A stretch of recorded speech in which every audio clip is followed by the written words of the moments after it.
मैं समझता हूं कि हम सबको उस रास्ते पर चलना चाहिए।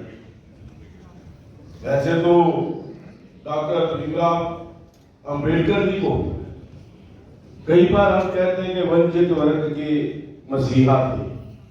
निश्चित तौर पर जो पुरानी कुरीतियां थी या पुराने ख्यालात थे, जो मैं समझता हूं कि हजारों वर्षों से, जैसा अभी कह रहे थे, कि समाज को किसी कुएं के ऊपर या कहीं दूसरी स्थान के ऊपर जाने की अनुमति नहीं थी। लेकिन मैं नहीं समझता, हम तो क्योंकि थे नहीं उस समय, कैसा ऐसा काल रहा होगा, लेकिन ये सोचना ही मैं समझता हूं कि हमारे लिए बहुत कठिन है कि इस प्रकार की परिस्थिति भी रही होगी। लेकिन इन सारी परिस्थितियों से बाहर निकाल करके डॉक्टर भीमराव अंबेडकर जी समाज को लेकर के आगे बढ़े।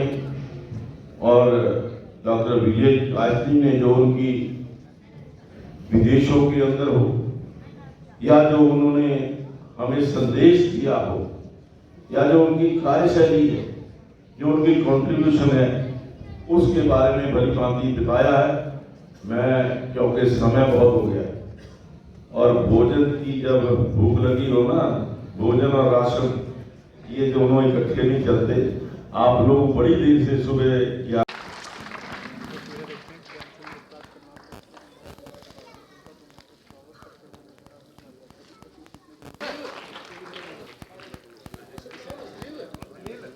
तो ये तस्वीरें आप देख रहे हैं करनाल कल्पना चावला के ऑडिटोरियम की, जहाँ पर आपको बता दें कि आज एक कार्यक्रम में जो विधानसभा अध्यक्ष हैं वो पहुंचे थे, जहाँ पर देख सकते हैं कि जो मुख्य अतिथि हैं उन्हें स्मृति चिन्ह देकर यहाँ पर सम्मानित किया जा रहा है। हमारी आप सभी से अपील रहेगी कि इस वीडियो को शेयर भी ज़रूर कीजिए।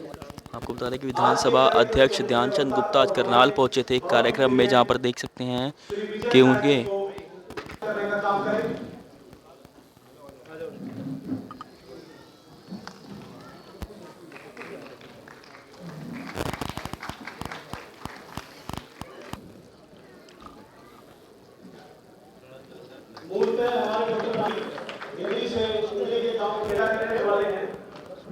कॉलेज के प्राचार्य के रूप में उन्होंने बहुत काम किया।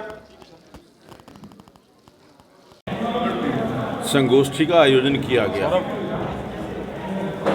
और उसमें मैं समझता हूं कि आज जो ये कार्यक्रम यहाँ आयोजित किया गया, ऐसे कार्यक्रमों की बहुत आवश्यकता है। मैं अमरनाथ सौदा जी को बधाई देता हूँ। डॉक्टर भीमराव अंबेडकर जिन्होंने न केवल संविधान के निर्माण में एक महत्वपूर्ण भूमिका निभाई है,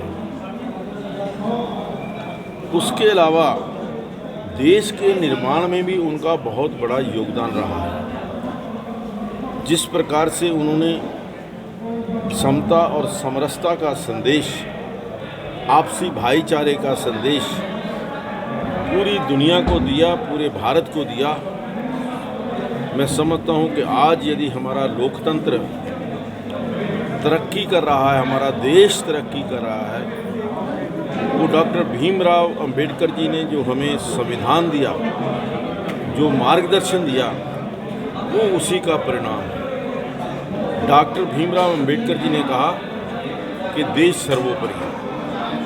और दूसरा, उन्होंने जो दलित लोग थे, पिछड़े हुए लोग थे, या जो कुरीतियाँ देश के अंदर थी, उनको समाप्त करने के लिए उन्होंने जो आवाज़ बुलंद की, मैं समझता हूँ कि उसी का परिणाम है कि आज हमारा देश आज़ाद है। और इस बात का भी ध्यान रखने के लिए उन्होंने कहा कि हमारे देश को कोई तोड़ ना पाए, कोई देश की एकता और अखंडता के ऊपर कोई प्रहार ना कर सके। इसके लिए हमें सचेत रहने की आवश्यकता है। आपने डॉक्टर शब्द की अगर बात की जाए तो आपने 18 बार डॉक्टर शब्द यूज किया, लेकिन करनाल में जो डॉक्टर बनने वाले स्टूडेंट हैं पिछले 34 दिन से हड़ताल पर बैठे हैं। देखिए, डॉक्टर साहब, डॉक्टर भीमराव अंबेडकर जी की तुलना एक डॉक्टर से किस प्रकार से की जा सकती है, लेकिन उनकी जो उपाधि है वो बहुत उच्च उपाधि है। और जो डॉक्टर हमारे भाई जो बच्चे हैं, वो आज अगर किसी कारण से किसी इशू को लेकर के हड़ताल पर हैं, उसके लिए सरकार के हमारे आदरणीय मुख्यमंत्री जी ने विशेष प्रयास किया है और उनसे जो शर्तें थी या जो उन्होंने मांग की थी उसके ऊपर सहानुभूति विचार करते हुए उन चीज़ों को रिलैक्स किया है। जो 7 साल की सीमा थी उसको 5 साल किया है और भी जो उनकी मांगे थे उन पर सहानुभूतिपूर्वक विचार करते हुए निर्णय लिया है।